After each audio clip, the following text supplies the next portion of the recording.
Ohayo gozaimasu. Ohayo gozaimasu. Et voici un deuxième cours que je vais vous donner au sein de l'école Kudan en direct, pas live. Donc le cours d'aujourd'hui sera sur les kanji. Je vais vous donner des petits kanji à savoir si vous partez au Japon. Donc vous pouvez souvent les voir dans la rue, dans les restaurants, où c'est souvent bon de les savoir. Il y aura souvent ces kanji qui y seront. Donc si vous les connaissez déjà, vous allez être content parce que vous vous dites waouh, putain, je reconnais un kanji, c'est trop stylé, wesh. Mais le deuxième, c'est que vous allez savoir ce que c'est comme kanji, ce que le panneau veut dire, par exemple. Donc vas-y, c'est parti pour le cours de kanji.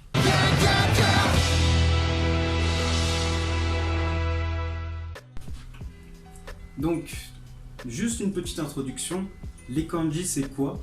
Les kanji, en fait, ce sont des mots issus du chinois. Donc, vous savez que les Chinois n'utilisent que des symboles pour chaque mot pour parler et pour écrire. Donc un symbole est égal à un mot. Et en fait les Japonais ont repris cet alphabet des Chinois et ce sont maintenant les kanji. Et les kanji, c'est un symbole veut dire un mot. Ou parfois dans certains cas en fait un symbole veut dire plusieurs mots. Un kanji principalement c'est un mot ou plusieurs mots. Mais bon voilà, c'est ça que vous devez savoir. Donc les premiers kanji que je vais vous donner, ce sont les kanji que vous allez souvent voir dans les restaurants sur les menus. Si tout est en japonais, ce sont les chiffres. Donc de 1 à 10 000. Donc 1, 2, 3, 4, 5, 6, 7, 8, 9, 10. Donc ichi. Le premier, 1, ichi. 2, ni. 3, san. 4, yon. 5. Go, 6, roku, 7, nana, 8, hachi, 9, kyu, 10, ju.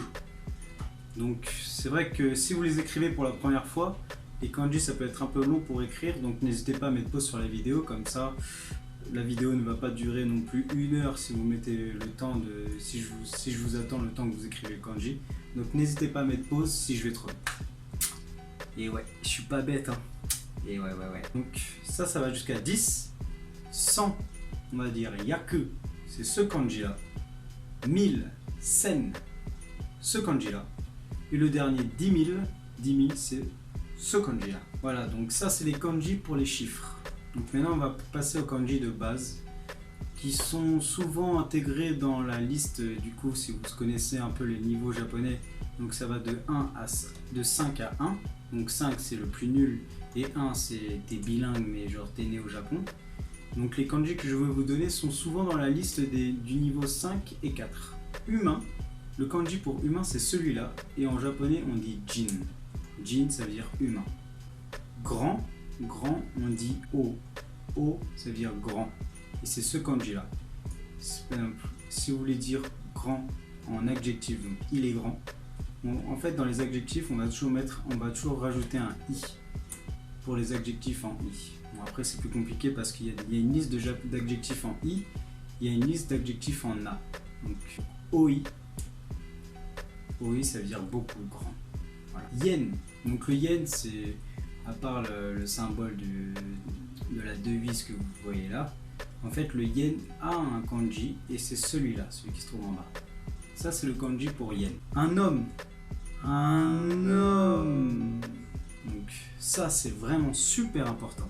Donc, si vous voulez aller aux toilettes et que vous ne voulez pas vous tromper, le kanji pour homme, c'est celui-là. Donc, pour homme, ça veut dire otoko. Otoko, avec ce kanji. Et pour la femme, c'est onna. Onna, c'est ce kanji-là, pour aller chez les femmes, les toilettes des femmes. On dit onna pour dire femme. Mais si vous voulez parler dans la rue à une femme, que dans une phrase vous dites femme, on va pas dire onna parce que onna c'est vraiment très primitif comme mot. C'est comme si on disait pratiquement femelle. En fait, on va dire dans une phrase, si vous dites femme, il vaut mieux dire jose. Jose, c'est-à-dire femme dans le langage courant. Si vous êtes dans l'ascenseur et que vous ne savez pas sur quel bouton appuyer pour fermer ou pour ouvrir la porte, donc le kanji pour ouvrir, c'est celui-là. Et le kanji fermer c'est celui qui se trouve en bas. Le kanji pour heure, par exemple, si vous voulez vous faire un restaurant à volonté avec une heure limitée, donc 2 heures, il faut que vous voyez ce kanji là. Donc ce kanji là, c'est le kanji pour heure. Donc le chiffre qui sera à côté de ce kanji là, c'est le nombre d'heures que vous pouvez manger à volonté. Donc jikan. Si vous allez dans un resto, les restaurants ont souvent des panneaux où ils disent le nombre maximum de personnes qu'ils peuvent accueillir dans leur restaurant. Et en fait, le kanji pour personne, c'est celui-là. Donc nin, comme je vous avais dit avec les compteurs, donc le nombre de personnes, si vous êtes par exemple 3 personnes, vous allez dire san nin. Nin, c'est le compteur pour personne, et personne, c'est ce kanji-là. Les sorties, très important si vous êtes dans un centre commercial ou si vous voyez le sortie d'un parking, vous pouvez apercevoir 2 kanji donc qui se collent, et ça veut dire issue. Donc issue de secours en quelque sorte, une sortie, exit, issue. Et en fait, c'est ces 2 kanji-là. Et ces 2 kanji-là, en fait, il y a un kanji, le premier qui veut dire, c'est le kanji pour sortir. Et le deuxième, c'est le kanji pour dire bouche. Donc c'est comme si c'était une sortie de bouche. Donc cherchez pas trop à comprendre, ça veut dire issue de secours ou sortie ou en anglais exit. Des kanji peut-être que vous n'allez pas voir souvent mais qui est toujours bon à savoir. Donc au-dessus, c'est ce kanji là. Et en dessous, c'est ce kanji là. Donc au-dessus, ça veut dire ue. Et en dessous, ça veut dire shita. Alors si vous ne le savez pas encore, en fait les kanji, plus les kanji sont compliqués, plus en fait ce sont des mots qui se fusionnent entre eux. Par exemple, vous pouvez voir un kanji qui a plusieurs symboles.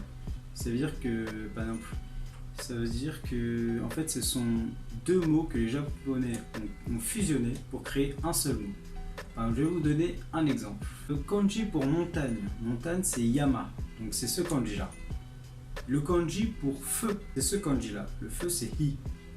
Si vous les fusionnez ensemble, donc si vous voulez fusionner ensemble, en fait ça va créer le mot volcan, donc la montagne de feu. Donc yamahi, la montagne de feu. Et le volcan c'est ce kanji là.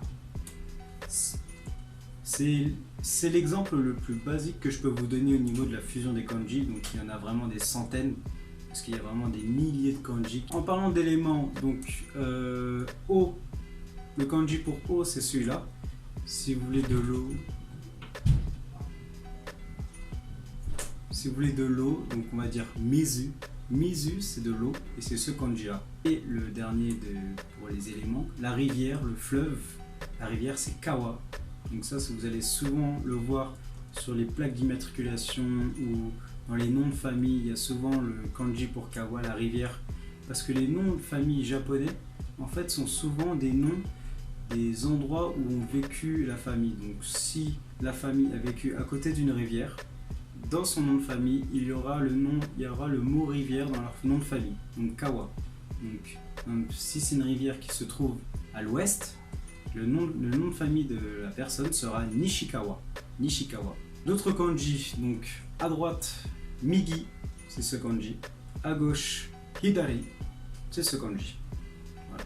Si vous essayez de vous retrouver lors d'une sortie de métro, parce que dans les sorties de métro, à Tokyo, il y a souvent des sorties à l'est et des sorties à l'ouest. Donc à l'est,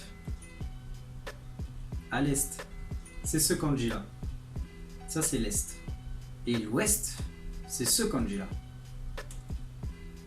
Donc l'ouest c'est Nishi. L'est c'est Higashi.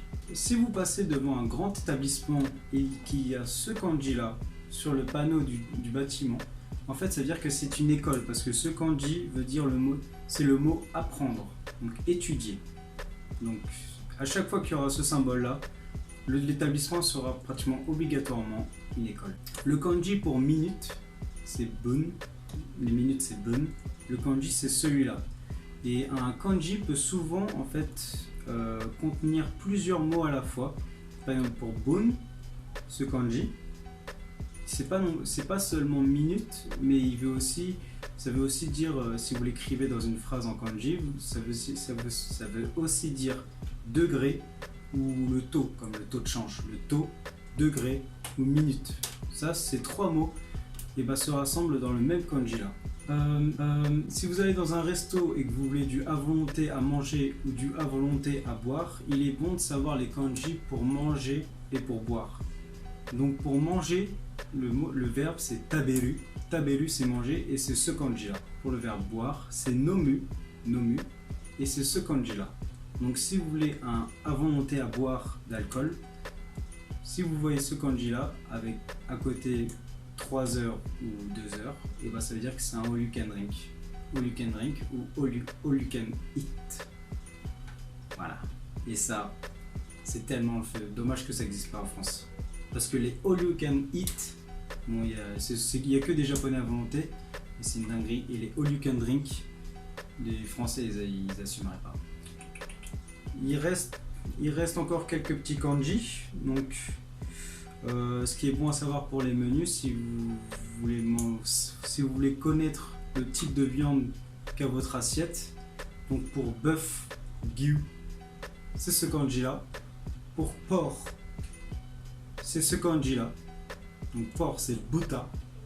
Et pour poulet, c'est ce kanji là. Tori. Quand on veut dire quelque chose pour le mot devant, mae, c'est ce kanji là. Pour le verbe iku, iku c'est aller. Et c'est ce kanji là. Le kanji de la gare, si vous ne savez pas où c'est et qu'il y a des panneaux sur les routes et que vous voulez savoir où se trouve la gare, ce kanji ça veut dire la gare, donc eki. Donc si vous voyez ce kanji là, vous pouvez directement suivre ce panneau pour aller directement à la gare. La ville, le kanji c'est machi. Donc la ville on dit machi et le kanji, et c'est ce kanji là pour la ville, machi. La forêt c'est mori, mori, mori, et c'est ce kanji que voilà, mori. Et pour le dernier kanji que je peux vous proposer, c'est le mot marchandise. Donc si vous allez dans une boutique et que vous voyez ce kanji, c'est-à-dire que cette boutique vend des objets. Donc c'est marchandise, on dit shina, et c'est ce kanji là. Voilà, c'est 3 boîtes superposées. Voilà, c'est ce kanji. Donc voilà, ça c'est la fin de cette vidéo. Pour la vidéo des kanji, donc si vous avez aimé, n'hésitez pas à me le dire. N'hésitez pas à liker la vidéo et à vous abonner. Et n'hésitez pas aussi à me suivre sur Instagram. N'hésitez pas à me suivre. Allez, sayonara.